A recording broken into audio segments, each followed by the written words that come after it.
Hi guys, good morning. It's Thursday. Here we have our document that we've been working with all week. I'm going to talk about what's required for today. So I'm going to skip down to Thursday.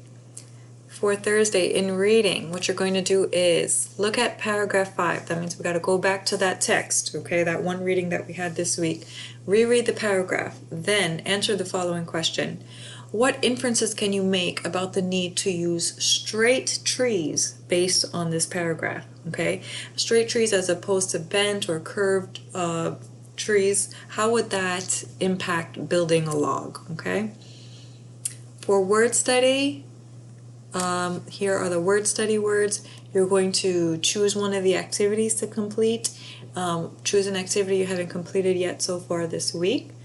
And then for writing, today you're going to be focusing on editing. So today we're going to be specifically focusing on subject-verb agreement, okay? So I'll post an anchor chart for subject-verb agreement. I'll also post the writing checklist to help you guide your writing, okay?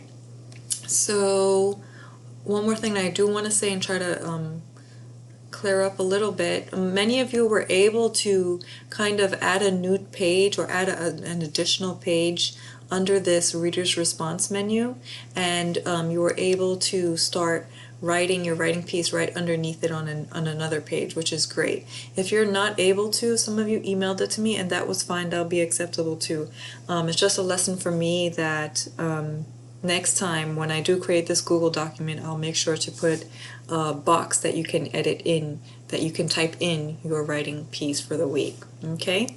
If y'all have any questions, comments, suggestions, anything like that, please let me know. Y'all have been doing great. Really proud of all of you with all the progress you're making. This is definitely a new way to learn, and there's a lot of logistics that go behind it, and you know, the first week is going to be a little bumpy, but next week I promise it's going to be much more smooth. Okay?